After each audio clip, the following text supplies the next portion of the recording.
এতিয়া চাওক আমাৰ ঘৰটো ৰং কৰি থকা হৈছে বৰ্তমান এতিয়া আৰু ধুনীয়া মানে বগা ৰংটো আছে তাত আৰু এটা পেৰট গ্ৰীণ আৰু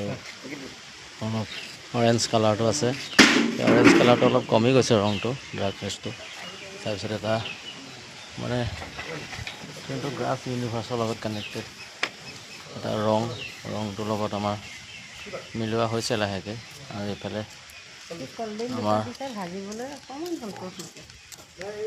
যোনটো আমাৰ চোতালখন আপোনাৰ ঢালাই দি আছোঁ ফ্ল'ৰ মাৰি দিছোঁ ঢালাই মাৰি দিছোঁ এটা ভাল লগা হৈছে আৰু ইয়াতে আমি ধৰক ঘৰৰ পৰা ওলাই বন্ধ বাৰত কেতিয়াবা খোজ কাটল পাৰিব পৰা যাব বা এটা ভাল হ'ব কিন্তু ভাল লাগিছে ৰংটো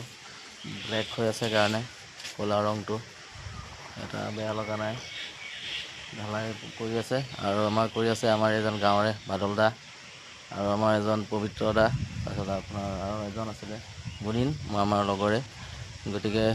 তেনেকুৱা ধৰণে কৰি আছে আৰু এইফালে আমাৰ পবিত্ৰ আমাৰ গাঁৱৰে মোৰ ভাইটিয়ে তাৰপিছত আপোনাৰ ভাইটি আৰু আমাৰ অৰুণ দা উলনি গাঁৱৰ তেওঁলোক গোটেইকেইজন মানে লাগি আছে আৰু ধৰক কৰ্মত লাগি আছে গতিকে তেওঁলোকক যদি কামৰ প্ৰয়োজন হয় তেওঁলোকক মাতিব এনেকুৱা ধৰণে ধুনীয়াকৈ তেওঁলোকে ধুনীয়াকৈ কামটো কৰি দিব পাৰিব আৰু তেওঁলোকৰ সুচল হ'ব আপোনালোকৰ কামটো হ'ব গতিকে ভাল কাম কৰে তেওঁলোকে ভাল মিস্ত্ৰী গতিকে তেওঁলোকক লগোৱাই আপোনালোকৰ ঘৰৰ যিমানখিনি কাজ আদি থাকে সকলোখিনি কৰোৱাই ল'ব পাৰিব পকা মিস্ত্ৰীখিনি পকা কৰিব কাঠৰখিনিয়ে কাঠৰ আৰু ৰঙৰখিনিয়ে ৰঙৰ তেনেকুৱা ধৰণে আপোনালোকে কৰাব পাৰিব আৰু গতিকে এনেকুৱা ধৰণে আৰু তেওঁলোকে ভাল ঘৰ ধুনীয়াবিলাক ভাল ঘৰ বনাই বিভিন্ন ঠাইত বনাই আহিছে আৰু বনাই থাকে তেনেকৈ আৰু আমি খালি জাষ্ট মালিকসকলে কৰোৱা হয় বা ঘৰটো ধুনীয়া কৰোৱা হয়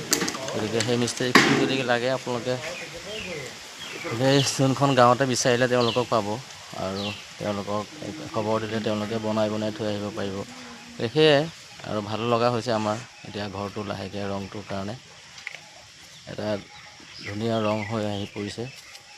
গতিকে আৰু এইফালে তেওঁলোকো লাগি আছে কৰ্মত লাগি আছে কাৰণে এতিয়া বস্তুখিনি এদিনত ইমানখিনি আধাখিনি প্ৰায় হৈছে আৰু এদিনত আৰু অলপ বাকী আছে তেতিয়া ধুনীয়াকৈ হৈ পৰিব সেয়াই তেনেকৈ তেওঁলোকে এতিয়া মছলা আকৌ বনাব এতিয়া বালি দিয়া হৈছে বৰ্তমানলৈকে শিলগুটি দিয়া হোৱা নাই আৰু এইটো চিমেণ্ট দিয়া হোৱা নাই তাৰপিছত এনেকুৱা ধৰণে